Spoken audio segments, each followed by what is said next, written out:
Bom dia, segundo ano. Vamos falar sobre fontes de energia. Nossa aula de hoje vai ser sobre fontes de energia no Brasil. Vou relembrar um pouco o que eu vinha falando em sala de aula, que eram as fontes de energia de uma forma geral. Falei, por exemplo, de fontes renováveis e não renováveis. No caso das renováveis, são aquelas que demoram menos tempo, para se renovar. E eu tenho o exemplo de energias limpas, como energia solar, como energia eólica. Essas são energias hidráulicas que demoram menos tempo para se renovar. São energias mais limpas que poluem bem menos o meio ambiente. Nós temos também as energias não renováveis, que é, no caso, o petróleo, o gás natural, o carvão mineral, que são combustíveis fósseis que, além de demorar muito tempo para se renovar, podendo um dia realmente se esgotar por completo, elas são altamente poluentes. Então a gente falou um pouco disso na sala de aula, deu tempo de falar sobre isso, mas aí a gente vê quais são as fontes de energia que são mais utilizadas no Brasil. Vamos pensar aqui no histórico, vamos pensar no histórico do início, como é que funcionou essas fontes de energia aqui no Brasil.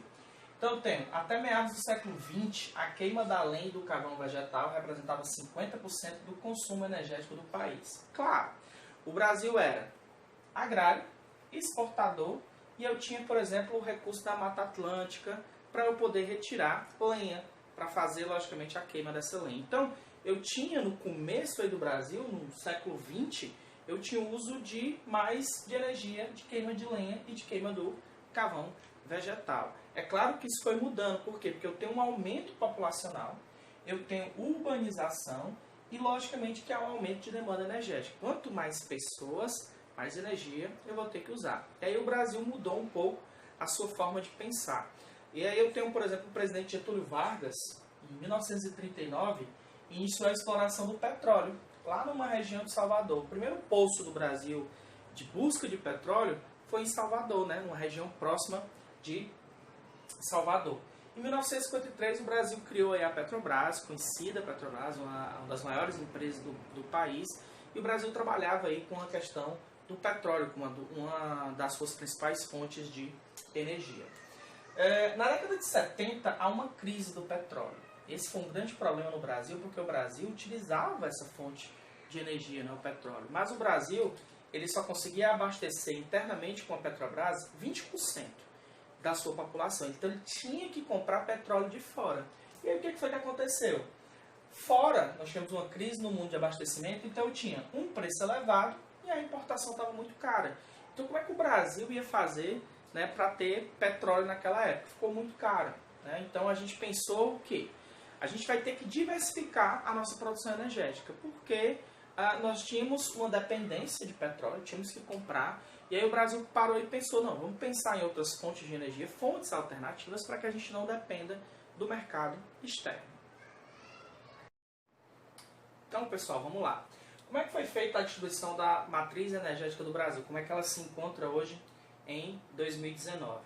Na página 73 do livro de vocês, lá tem um gráfico de 2014, Eu entrei no Ministério de Minas e Energia e peguei os dados de 2018. Procurei o de 2019, não encontrei, mas a gente tem os dados aí de 2018 de como está a matriz energética aqui no Brasil. Como é que foi feita essa distribuição? Mas antes de eu começar a explicar o gráfico, eu queria dizer para vocês que o Brasil é um exemplo no mundo do uso de fontes de energia renováveis. Então, se a gente comparar aqui com o mundo, por exemplo, o Brasil tem 56% de uso de energia não renováveis. Não é bom porque energia suja, mas o mundo usa 86%. Lembrando que essa energia suja ela é mais barata, por isso que o mundo acaba utilizando. A fonte de energia renovável do Brasil é de 44%, enquanto no mundo é de 14%. Ou seja, o Brasil tem uma boa condição de uso de energias renováveis. E qual é a energia, professor, que o Brasil mais utiliza? Aí eu tenho na pizza aqui, eu tenho essa parte amarela, que é a fonte de energia o quê? Hidráulica. Essa fonte de energia hidráulica, ou seja, que vem das águas, por que o mundo inteiro não utiliza? Porque nem todos têm a mesma capacidade hidráulica que o Brasil tem. Então, por exemplo, nós aproveitamos nossas bacias. Então eu tenho relevo de planalto no Brasil, a maior parte dos rios tem essa característica. Isso é uma vantagem porque os relevos de planalto têm queda d'água, então tem que ter força para poder acionar a turbina.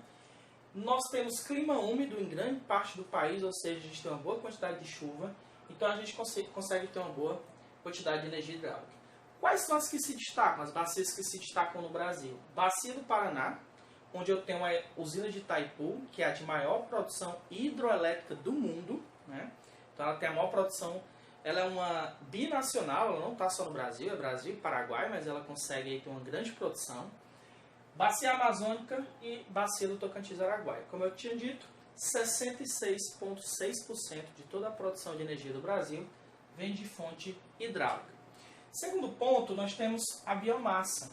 Né? A grande produção no Brasil aqui de biomassa. Eu tenho, por exemplo, no interior de São Paulo, na região da cana-de-açúcar.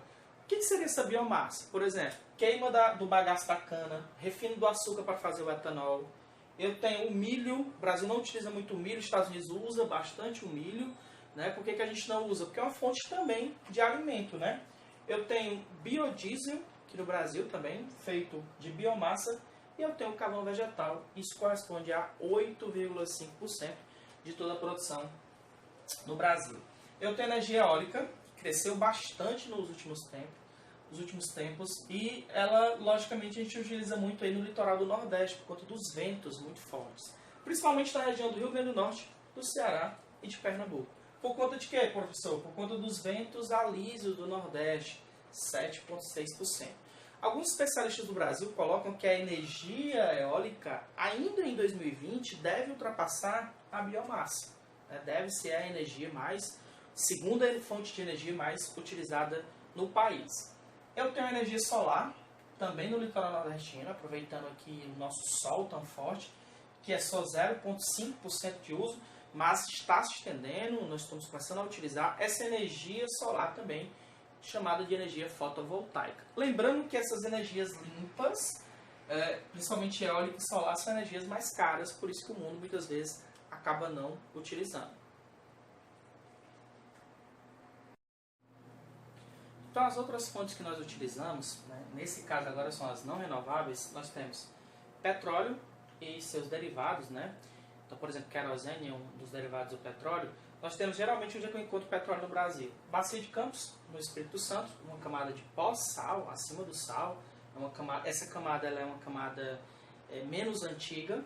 Eu tenho a Bacia de Santos, que fica entre o litoral do Rio de Janeiro e o litoral de São Paulo, onde eu tenho uma camada de pré-sal, que é abaixo do sal, essa é mais antiga. Eu tenho 2,4% de uso do petróleo. Essa camada, por ser mais antiga, é um petróleo mais limpo, né? Um petróleo melhor de se trabalhar. O carvão mineral, também utilizamos aqui no Brasil, 3,2%, e nós encontramos no Vale do Rio Tubarão, em Santa Catarina. Encontramos pouco carvão mineral no Brasil, mas na parte sul do país é um carvão mineral de não tão boa qualidade. A gente não é muito rico em carvão mineral. Gás natural, nós temos basicamente, geralmente eu encontro também na Bacia de Santos e também na Bacia de Campos e na Bacia de Santos. Por quê? Porque geralmente está associado, o gás natural está associado ao petróleo. Onde eu encontro petróleo, eu encontro também gás natural. Mas na hora de refinar o petróleo, na hora que eu faço o refino do petróleo, eu também consigo fazer o gás natural. Então ele sai tanto de forma natural, quanto quando eu estou refinando o petróleo. 8,6% nós utilizamos aqui no Brasil. E para finalizar, a gente tem a energia nuclear. Para que a gente possa entender melhor, para você ter ideia, o Brasil tem a sexta maior reserva de urânio do mundo. Então eu vou pegar esse urânio, geralmente eu encontro ou na Lagoa Real, na Bahia, ou aqui em Santa Quitéria, né, aqui no Ceará, fica mais ou menos 212 quilômetros aqui da capital. Então em Santa Quitéria eu encontro também urânio, e aí eu levo para essas usinas de Angra, que ficam no Rio de Janeiro, Angra 1, Angra 2 e Angra 3, para fazer essa produção de energia nuclear. Essa energia nuclear, ela é uma energia que dá alguns problemas, né? O Brasil já parou a produção, já começou a produção de novo em Angra, porque a gente está trabalhando com material radioativo, então é um pouco polêmico trabalhar com esse tipo de energia, mas o Brasil tem 2,5%. A ideia é que nós possamos utilizar todas essas matrizes energéticas para que a gente não fique dependente só de uma. Então, tudo isso, pessoal, que eu falei, está entre a página 73 e 77 do livro. Não esqueçam de ler, isso aqui é uma ajuda, isso aqui é um auxílio. Um bom dia para vocês, eu agradeço a atenção. Fiquem em casa, lavem as mãos, usem máscaras, fiquem com Deus. Deus abençoe a todos e já já estaremos juntos. Saudade de vocês.